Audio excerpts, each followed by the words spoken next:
Hi there, welcome to the Cotswold Explorer. I'm Robin Shuttborough and you find me in my own kitchen. Very flatteringly, two of the food videos we've made over the past near Christmas have been amazingly popular. Thousands of you who've watched them. We had one making cheese straws, which was a great success, and another making pigs in blankets, which was equally successful. So we thought we'd do another Christmas film. What I thought I'd do this time around is to make you what I think is the perfect cocktail food, perfect for your Christmas drinks. These are little balls of risotto, coated in breadcrumbs and then deep fried. They are so delicious. I've just tried one and they are so delicious that I'm sure you'll be absolutely thrilled with them. You can make them in advance, lots and lots of them, and people can eat them with their fingers. I hope you'll enjoy it. Now, I know most of you will know perfectly well how to make a risotto. So the next piece of the film is all about making a mushroom risotto in the way I do it. If you want to skip that, you'll see at the bottom of the screen the timing of where turning that risotto into these little balls starts. So if you want to skip the risotto bit, go forward to that moment and you'll find out how very simply to turn the risotto into these. Let's go make the risotto first. Right, so for those of you who are going to stick with me through the business of making a risotto, these are the things you're going to need. You need a couple of litres of stock.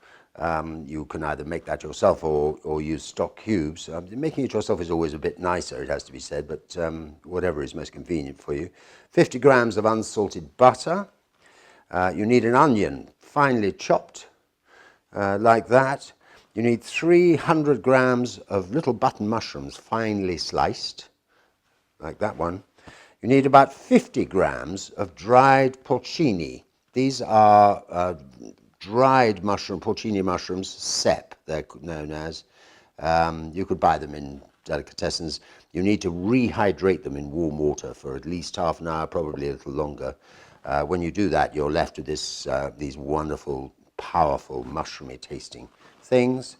You then need 350 grams of Arborio rice. Very important to have proper risotto rice. Arborio rice is the answer. These short grains, rather fat, like that.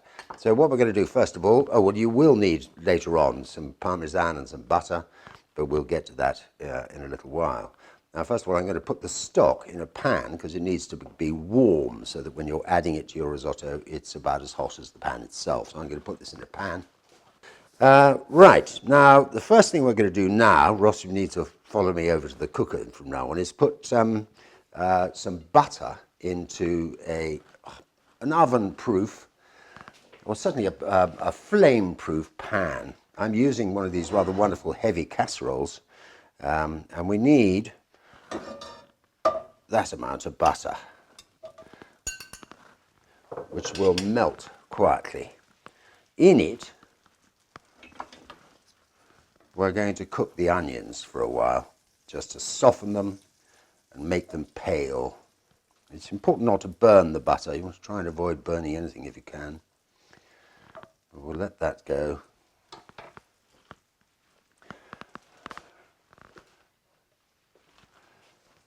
We get our chopped onion and we'll put it in the butter and we'll let it soften.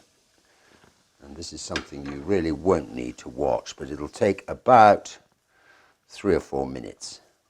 And keep stirring it. Make absolutely sure it doesn't burn, because bitterness of burnt onion is very unpleasant. While the onion is softening, I've taken the dried mushrooms out of the water. They've been in there for a good 3/4 of an hour, maybe a little more. These cep have now taken on a softer texture, but they're still quite large, so I'm going to chop them into small pieces so that we can include them in the risotto. So put it on a board and simply chop it into small bits. The smell that comes off these things is quite remarkable. It's really pungent, mushroomy smell. Great smell of the woodlands. This gives the risotto the most amazing flavour. There we go, chopped into small pieces. And that will go into the risotto later. We keep the liquid because this liquid is now extremely strong mushroomy stuff, and we're going to use it as part of the stock to make the risotto a little later on. So I'm going to pour that back into the original jug. Right, so these onions have been just gently frying away in there in the butter for about 8 or 9 minutes. That's long enough. It's now gone soft but hasn't burned. I'm now going to add the mushrooms. These are the ordinary mushrooms, little button mushrooms, very finely sliced. And we just add them to the pan. And also we'll add the porcini mushrooms, which I've chopped up over here. And these, and let them all cook until they start going sort of slightly brown. It'll take maybe 4, 5, maybe 6 minutes, that sort of amount of time, on a reasonably gentle heat. Now, mushrooms, of course, contain a huge amount of water, so this will reduce in quantity quite a lot over the next few minutes, but that's what you need it to do. Right, so we've spent around about 8, 9 minutes letting these mushrooms slightly cook, and they've gone sort of brownish coloured. I'm now going to add the rice. This is the Arborio rice. Just simply spread it on there.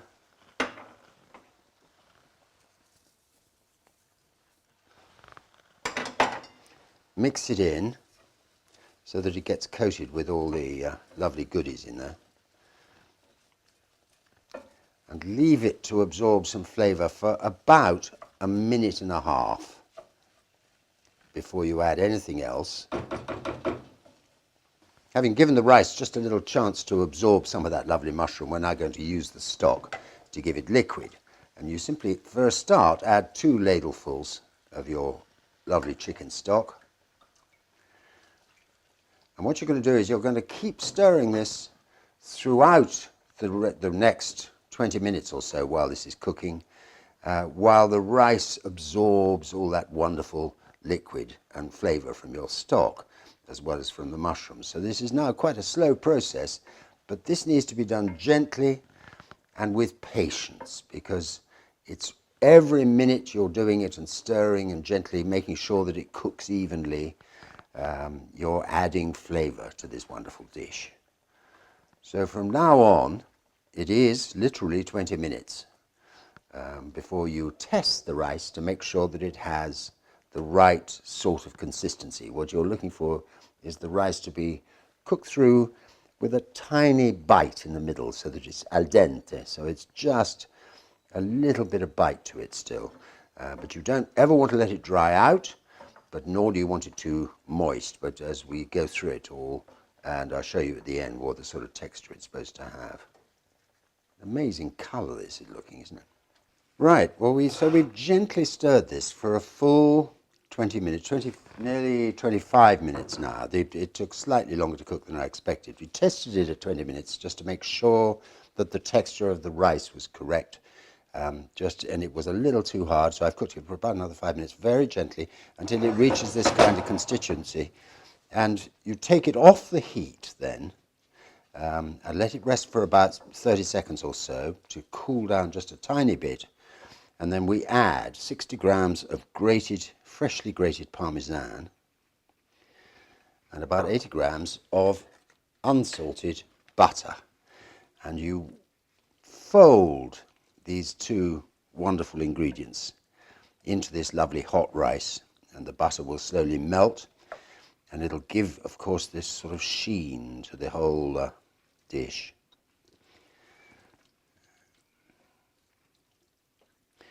The whole process of making risotto is really one of gentle stirring, treating these things with respect. And as you can see, the little mushrooms in there, it's so delicious, so delicious. And we'll give it some salt.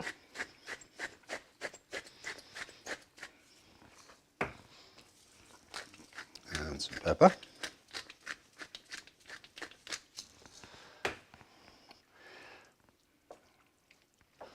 And that, ladies and gentlemen, will give you an absolutely delicious supper party for anything up to 6 people. And Ross and I are now going to have a very nice risotto lunch while it cools down, because when people make these wonderful little golden balls of rice, deep-fried balls of rice, which is what our eventual aim is, of course, very often they make a risotto especially for it, but often they simply use the leftovers. It's a brilliant way of using leftover risotto, but we'll get to that, of course, in a minute or two. That, ladies and gentlemen, is a mushroom risotto, which I think will be delicious.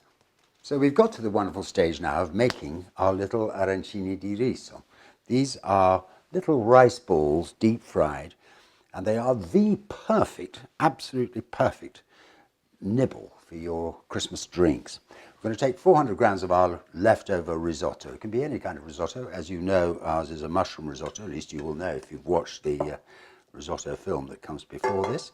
We put that in a bowl. We add 2 eggs, beaten so that they're nice and mixed up, to the mix. We add some salt and pepper.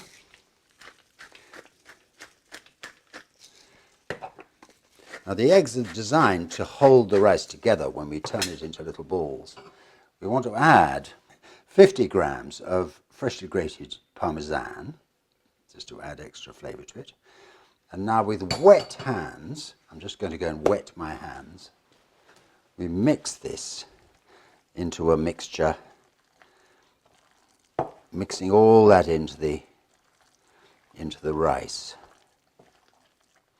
It's nice and gooey, this is just take you back to your kindergarten.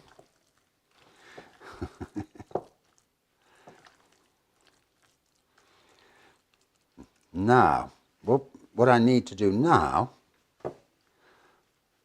is I'm going to rinse my hands because I need to beat another couple of eggs.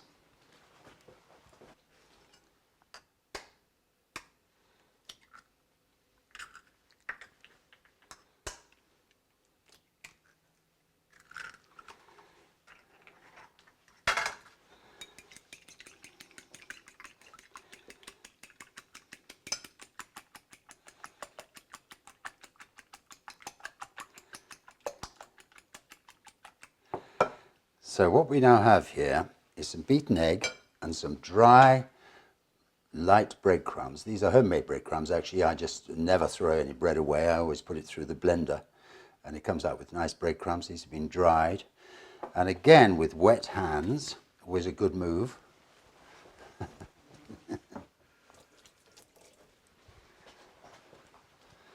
We take a small amount, about that much, this to make a ball about the size of an apricot, that sort of size.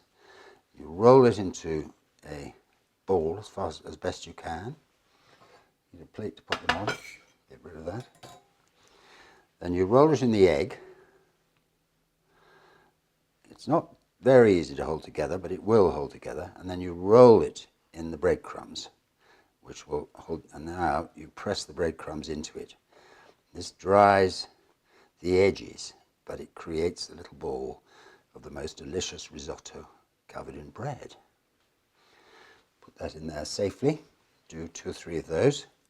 My little deep fryer will only hold 4 or possibly 5 of these at a time, but if you have a bit larger deep fryer, you can do lots of these in advance. But for me, I will do the 4. You know, you don't have to watch me doing all 4 of these, but this is how it works. So we put these in the little tray for the deep fryer, and we simply put them on. This is it's filled up as high as you're supposed to fill it. It's got some flour oil in it, and it's hot, of course, so you put it in there and it should fizzle. Just like that. And you leave it there for about 3-4 minutes, bubbling away. Here we are, they're done. Now they're really, I hate to be a bore, ladies and gentlemen, but please don't pick these out with your fingers. They are boiling hot. So we need a spoon and just lift them out of there. They've gone crunchy on the outside and they're still lovely and soft and ricey on the inside. These are absolutely amazing. And so simple. They were in there for around about 2.5, 3 minutes. And there they are, lovely and crisp. Let's go and try one, Ross. These are absolutely the perfect Christmas drinks party food. They're just too bite-sized. They're nice and squidgy and risotto-like in the middle and crisp on the outside, so your fingers stay clean. They are perfect, absolutely perfect. I'm going to eat one with a fork, but just to show you what they're like on the inside. There you are, a nice runny risotto.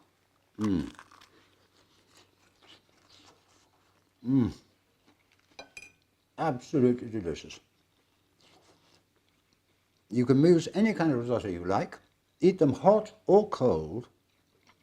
They're immensely flexible. You can make, hundreds of them in advance. They are absolutely lovely. What a treat. Risotto. And then arancini di risi. In other words, little rice oranges, which frankly, they're delicious.